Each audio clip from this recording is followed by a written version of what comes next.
Rádio Independente. Direto ao ponto. Direto ao ponto hoje para falar de um assunto que envolve muitas pessoas, para não dizer quase todo mundo, né? Que é a volta às aulas. Porque se não direta, pelo menos indiretamente. Vamos pegar um exemplo de alguém que não tem filhos, né? Ou alguém que tem filhos que já são adultos, né? Que daí não estão diretamente envolvidos. Mas daí vai ter o trânsito que vai complicar um pouco, muda o cenário da cidade. Enfim, mas especialmente para as crianças, para os pais, para os adolescentes, o retorno das aulas. Agora dá para dizer que de fato o ano está começando para todos e a gente tem o retorno das aulas, especialmente, né, falando hoje de rede estadual, né, aqui no Rio Grande do Sul, começando para todos, a maioria de escolas privadas também, ou já tinham voltado ou voltando hoje. E é o assunto do Direto ao Ponto com o médico psiquiatra Rafael Moreno. Tudo bem, doutor Moreno? Bom dia. Bom dia, bom retorno às aulas todo mundo. E eu queria trazer hoje aqui um tema que eu também me incluo, também, né? Tenho dois aí pequenos, é o Pedro da Marina, 6 e 8 anos, voltando ao colégio hoje. E uma preocupação minha que eu acho que com certeza vai pegar todos os pais aí, de que foi a questão do excesso de uso de mídias, de celular, de tablet nas férias, onde a gente estava de férias, liberava, né? Por mais que tivesse praia, tivesse amiguinho, tivesse que jogar futebol, mas a gurizada, ao meu ver, ficou muito tempo na tela e agora, acredito eu, que é o grande desafio aí é chegar para os filhos e falar, olha filho, agora tem que estudar. Desde aí da primeira série em diante, agora não dá para usar, vai ter que reduzir ou até parar, tá? E esse é um grande desafio, porque o que acontece? Quando a gente faz alguma mudança brusca no tempo de uso de telas, quando eu falo tela aqui, eu falo principalmente celular e tablet, que a gurizada usou bastante, eles têm como se fosse uma abstinência, isso a gente observa. A gente, final de semana, quando a criança fica muito tempo, a gente tenta tirar, eles ficam irritados, né? Querem quebrar, xingam os pais, né? Brigam com o irmãozinho, tá? Falam coisas que a gente acha um absurdo, assim. E esse que é o grande desafio agora, tá? Eles voltarem a uma rotina escolar, voltarem a uma rotina de alimentação, voltarem a uma rotina de acordar e dormir, certo? E os colégios também vão acabar sentindo também essa questão, até para essa tentativa de motivar, porque o que acontece? A criança que fica muito tempo no celular, o celular que ele é muito motivador, ele gera muita dopamina, lembrando que o neurotransmissor do cérebro, que gera o prazer, que gera aquela energia, aquela empolgação lá que a criança está usando nos joguinhos, lá está lá nos Trumble Guys, no Roblox, está lá nas meninas na Avatar World, que ele tem um monte de joguinho, né, Toca Life lá, que seja. Aquilo gera muita dopamina na criança e a criança fica acostumada com aquele nível de dopamina e aí vai para o colégio. O colégio não tende a ser aquela empolgação toda. Tá? Tem que aprender, tem que sentar, tem que fazer tarefas repetitivas. E aí vai dizer para o cérebro da criança que ela vai ter que parar de ter aquele estímulo todo gostoso do computador, da internet, para estudar. E aí muitas vezes os professores encaram esse início de período escolar com crianças desmotivadas, às vezes para estudo, muito preocupadas em chegar em casa e logo ver. E tem colégios que às vezes deixam usar o celular no recreio e as crianças, em vez de brincar, ficam o tempo inteiro no celular, no recreio. Tá? E o outro grande efeito colateral também da questão do uso excessivo de mídias é a questão do sedentarismo. Tá? A gente está num período mais sedentário, tá, da nossa existência na face da Terra. O ser humano nunca foi tão sedentário, inclusive as crianças nunca foram tão sedentárias, as crianças nunca foram tão pesadas, e isso muito em função da gente ter reduzido muito o tempo de exercício das crianças. Lembrar que hoje os colégios também, nenhum é muito exemplo, porque antigamente a gente lembra que nosso colégio aqui, nós aqui estamos aí por volta dos seus 40, por aí, né? A gente tinha 2, 3 períodos de educação física por semana, 1h30 cada período de educação física por semana. Hoje os colégios, a maioria, tem um período por semana de educação física, sendo que a recomendação de exercício físico para a criança são 4 horas por semana de exercício físico.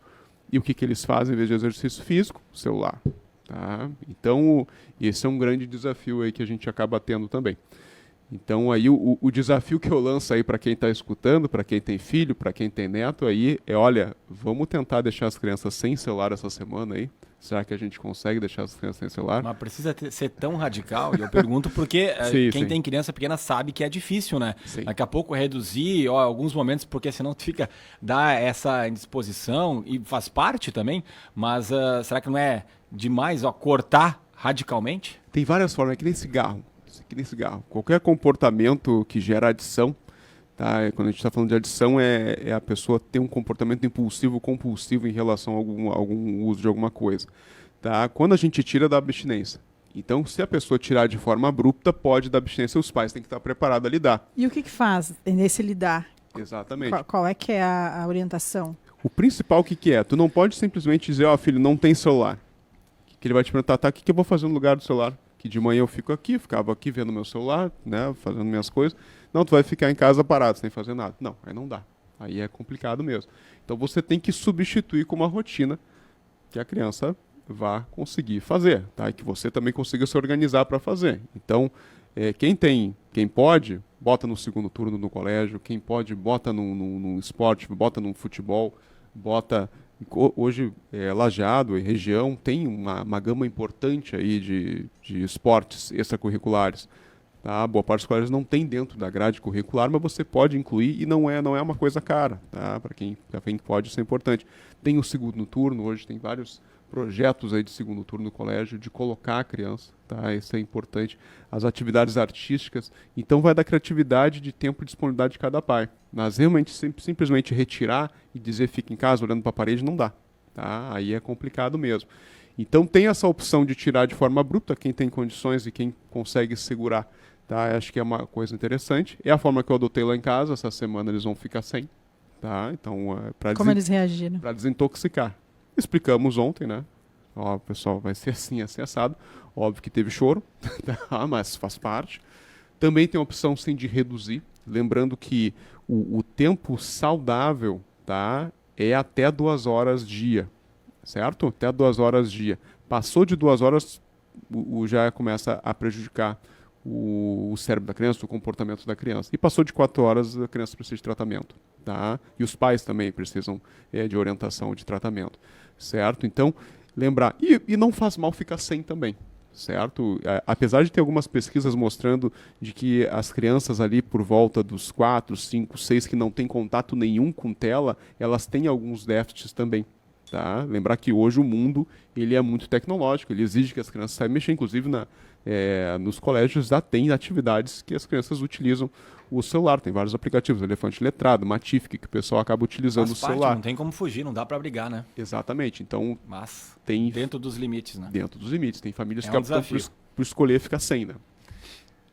Mas tem várias formas, mas o importante é isso, a gente ter essa noção de que não é uma coisa simples da gente deixar assim à la vontade, tem que ter controle, e quem tem que fazer isso aí são os pais e cuidadores, não vai fugir, não vai ser o colégio que vai fazer esse controle, não vai ser o governo que vai fazer esse controle, é você aí que escolheu ter o seu filho aí. Tá certo, muito obrigada. Esse Certo. tema aí rende, né, doutor Rafael? Rende. Porque são situações também peculiares, enfim, cada casa, cada família tem um jeito também, uma forma, mas é importante a gente falar sobre o assunto. Com certeza, semana que vem eu falo aí como é que foi a abstinência dos meus aí. O nosso colega Cícero Copelo está na audiência, fazer um jabá para ele aqui, né? Ele disse que tem o Muay Thai Kids. Aí, ó. Aí, ó. Né? A Matrong é a empresa dele. E aí ele tá dizendo, é uma opção de esporte marcial para gurizada. Então a gente sabe que tem muito disso também, né? Falou do futebol, eu que tenho menina, é aula de balé, de patinação, é dança, né? Mas também tem aqui um Muay Thai lá com o Cícero, né? Com certeza. Quer passar o telefone também aí, Cícero, pra gente fazer o jabá completo?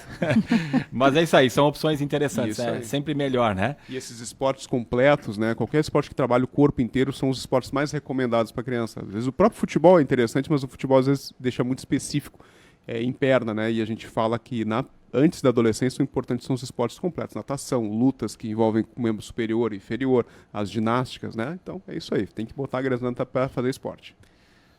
Médico psiquiatra Rafael Moreno, um grande abraço, uma ótima semana, falando aqui no Direto ao Ponto.